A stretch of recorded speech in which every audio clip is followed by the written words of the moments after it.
weaponizing the Department of Justice against a political opponent. We all know that happened to Donald Trump. It happened to Catholics. It happened to parents. It happened to pro-life activists, praying in front of abortion clinics, whatever. It was all weaponized against one group of people who, of course, were conservatives. And Donald Trump Friday went to the Department of Justice and he spoke there, which is a bit of an unusual thing for a president to do.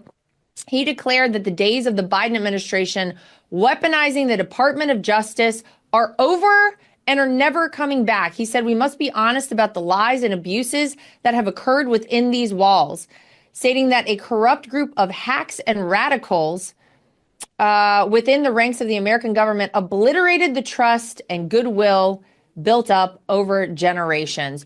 We can never, Mary, go back to that either. We were on the verge of basically like a socialist communist country. Those are the kind of things that you would have expected to see in the communist USSR. And it was happening here in the United States of America. And kudos to President Trump, kudos to Attorney General Pam Bondi, because we're done with those days, he says, and we're never going back, thank God. Yeah, under the Biden administration, I'm a Catholic, I'm a mother, so this hits me on two fronts. We were really demonized to the point where when we lived in Oklahoma, our daughter's Catholic school was attacked by a crazy man. Oh my God. And so there are instances in your life where you kind of wake up to the realization that your country is really no longer yours anymore. And when you have a bureaucracy that's going after these people who are innocently praying and they're demonizing them, like the grandmother who the judge told her, well, I guess you should have thought about that when, you should have taken your medication, you should have been praying, or whatever it is that she said. And she was essentially being like, well, if you didn't want to die in jail, then you shouldn't have been praying in front of an abortion clinic, kind of thing. Whenever you have a really radical left-wing populace that is empowered, even though they're the minority, they're empowered by the bureaucracy, they're going to go out and they're going to do crazy things. We saw thousands of churches across the world being attacked over the last 4 years with no consequences. We saw, gang members coming across the border illegally and attacking children, attacking women, really terrorizing our American communities. Nothing was done about that. And yet we're going after the parents who are saying, please stop bringing this transgender ideology into our schools. Please stop trying to sexualize our children.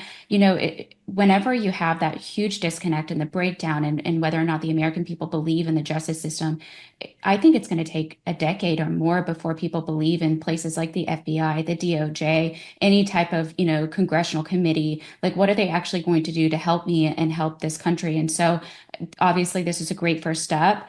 But we'll see how the American people react to it, because right now there's two forms of justice. There is one where you've bent the knee to the bureaucratic state, so you're protected. And then there's the American people on the other side. It's so true. I think you're right. I think that it takes a long time for these institutions to regain the trust of the American people. Libby, I feel like the damage that has been done, it was almost on the verge of being irreversible. Had Kamala Harris been successful in her campaign to become president, I don't know that we would have ever seen an end to any of this. And truthfully, those of us, the rest of the people out there who just wanted to live our lives and wanted to have our free speech and whatever, we would have just all probably been, we'd have been silenced, because we would have all been terrified of what would happen to us if you speak out.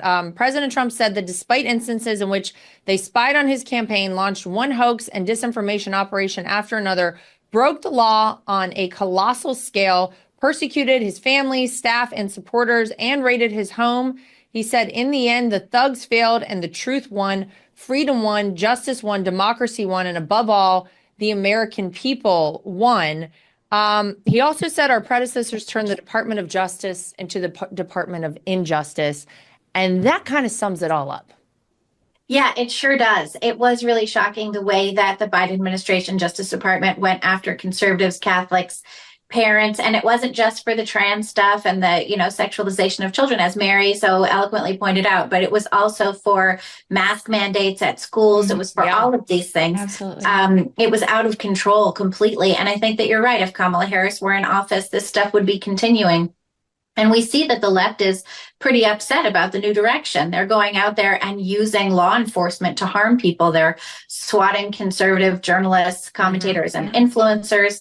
That's been ramping up over the past week. We saw Kash Patel, the FBI director, come out and say that that would not be tolerated, and he's working on that because this weaponization team that was loving using law enforcement to harm their political opponents just does not want to give up that power that they had. And they had so much power that they were not prosecuted themselves. The rioters in 2020 that rioted for over 100 nights in Portland, they didn't end up in jail. They didn't have to get a whole bunch of pardons just to make sure that their civil rights were protected. So yeah, I think this is a good step. I think it's important for this direction. And we know also, for those critics who would say that the judicial branch, the Department of Justice rather, needs to be autonomous and needs to be separate. We saw under the Biden administration that Joe Biden behind the scenes was directing Merrick Garland to go after Donald Trump. And he did that over and over again. He was disappointed that Garland didn't go harder against Trump and Trump allies. So I think that the transparency here, where Trump is saying, this is what we're interested in, this is what we're looking at, we know that his cabinet appointees are aligned with him. And so I think that, I'm really hoping that we do see a change and that we get that trust back in that institution. We have to. We really have to have it back. I don't know how a country survives without those fundamental institutions being trustworthy to the majority of the American people. And for full shows, live and on demand, it's Salem News Channel.